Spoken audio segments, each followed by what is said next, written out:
Bonjour à tous, Chaillot est un grand théâtre qui fut dirigé par les grands noms du monde du spectacle. Jérôme Savary fut l'un de ses directeurs. Ce créateur du Magic Circus rétablit les apéritifs concerts de Jean Vilar et créa des comédies musicales avec notamment le très remarqué Bourgeois gentilhomme. Mais tout de suite, place au sommaire.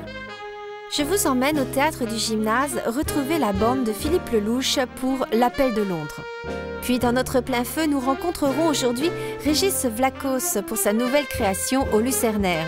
Mais tout de suite, il est question de Ménage à trois au Théâtre Fontaine. Une semaine, pas plus.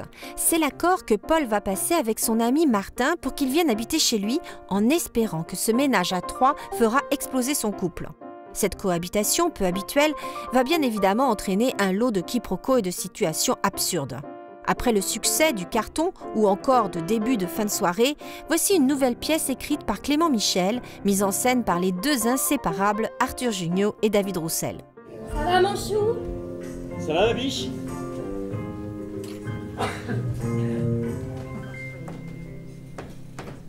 Je peux plus la supporter. Il se réveille, il peut plus la saquer. Et il est comme tous les hommes, c'est-à-dire lâche. Et il profite d'une petite discussion qu'il a eue avec sa compagne. La recette parfaite pour la faire partir. Tu vas venir t'installer ici. Une semaine, pas plus.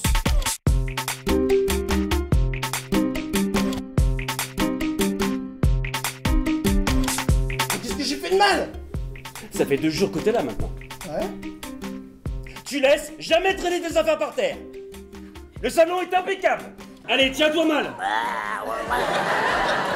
Ah non, en fait, c'est une pièce qui s'inverse tous les codes de comédie habituels. C'est-à-dire qu'effectivement, on pousse un personnage à être désagréable et effectivement, il est parfait, donc ça énerve tout le monde. Et du coup, c'est construit comme un miroir, les choses se renversent. Bref, c'est de la comédie de situation pure. Je te déteste. Tu vas être bien. La prochaine fois que tu dis ça, Tu vas être bien. ah bah, j'arrête pas de lui dire.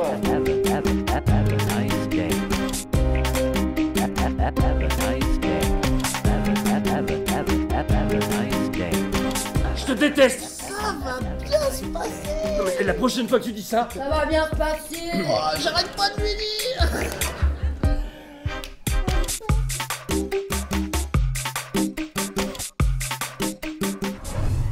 Après le jeu de la vérité et boire, fumer et conduire vite, le spectacle L'Appel de Londres nous prouve une fois encore que la collaboration entre les textes de Philippe Lelouch et la mise en scène de Marion Sarraud fonctionne à merveille.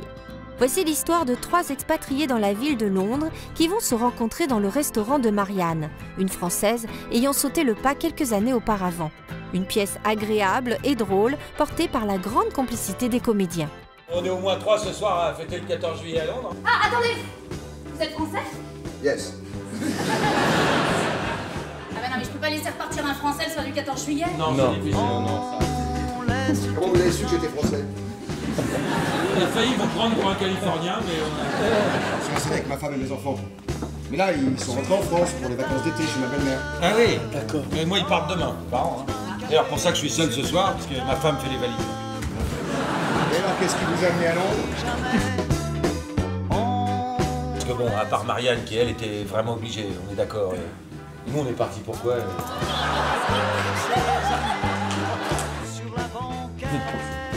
Et surtout à la France. Ouais, la France.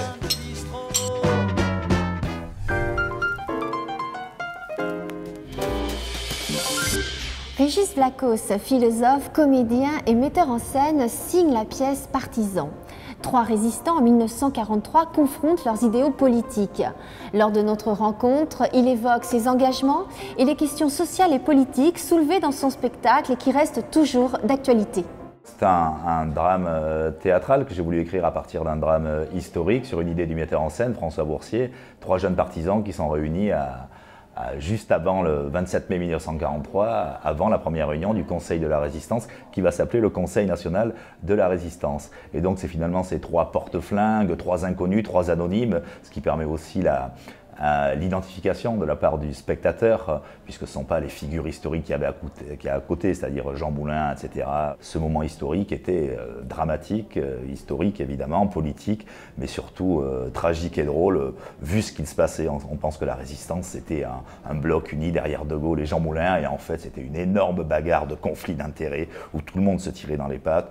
Et évidemment c'est un matériel absolument formidable pour le théâtre, on voit 3 caractères, 3 typologies complètement différentes, la droite, les communistes, les socialistes, et surtout une femme, et en plus qui a une spécificité, mais ça on peut le découvrir dans la pièce, et qui vont se tirer dans les pattes, et qui vont s'affronter, voir aussi leurs points communs, voir leurs différences, et sachant qu'ils ont 20 ans, on est en 43 et on résiste. On a voté en 1944 un programme quasi révolutionnaire et magnifique en termes de droit social, et aujourd'hui on est en train de le déconstruire. Voilà, donc en 2013, quand cette pièce a été dessinée dans ses contours, c'était l'époque, c'était le moment d'en parler. C'est encore plus d'une actualité brûlante sur pas mal de choses aussi, sur la déconstruction sociale, sur l'antisémitisme, sur le fascisme, sur la remontée des extrêmes, et de l'extrême droite en particulier. Surtout. Les thématiques principales, je dirais, c'est d'abord le théâtre, parce que moi, comme je suis comédien à côté, donc j'ai écrit, c'est une pièce d'un auteur de théâtre, mais qui est avant tout comédien. Je me suis aussi beaucoup intéressé à l'histoire, donc j'ai voulu faire d'abord un drame théâtral, c'est-à-dire quelque chose de très dialogué, avec, comme on dit, pas mal de vannes, des choses où les gens se cassent, comme on dirait aujourd'hui. Et c'est d'abord ça que j'ai voulu faire. Donc les thématiques, bon, c'est évidemment la politique, le conflit politique, le remettre à l'ordre du jour, comment des gens peuvent s'affronter, comment c'est essentiel aujourd'hui de s'affronter là-dessus et de rappeler d'où on vient. Donc c'est une thématique sociale, politique sur la résistance. C'est quoi le communisme? C'est quoi le socialisme? C'est quoi être de droite? C'est quoi le nazisme? C'est quoi vivre en fait? C'est quoi vivre? Est-ce que vivre c'est vraiment lutter? Est-ce que c'est simplement un mot? Ben non. Parce qu'à l'époque, il luttait pour vivre, et puis et c'était aussi lutter sachant qu'on va mourir, quoi. Et je pense que toute tragédie, aussi forte soit-elle, qu'elle soit politique, de quoi qu'elle traite, elle doit traiter sur le mode théâtral et donc de l'humour. C'est une phrase de Brecht, hein, le théâtre est un divertissement. Quelles que soient les thématiques super sérieuses qu'on doit aborder, ça doit être un divertissement, ça doit dialoguer, ça doit être dans le spectacle.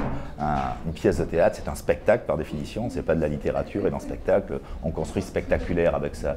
Donc dès qu'on peut au théâtre tendre vers le spectaculaire, dont l'humour et la répartie dialoguée fait partie, voilà, c'est pour ça que j'ai voulu faire ça, et c'est mon caractère aussi, de provoquer. C'est une pièce actuelle, féministe, drôle, qui bouleverse, je pense, qui touche absolument chacun d'entre nous. C'est quoi être un homme aussi, c'est quoi être une femme aujourd'hui, c'est quoi vivre. Vivre, c'est avoir un travail, vivre, c'est se soigner. Et puis finalement, ouais, s'il y avait un mot, c'est quoi être une femme aujourd'hui? C'est la fin du journal du théâtre. Antoine Vitesse dirigea le théâtre de Chaillot et fit beaucoup pour le théâtre français. Il disait « Le théâtre est toujours polémique et l'artiste intolérant ». Au revoir à tous et à très bientôt.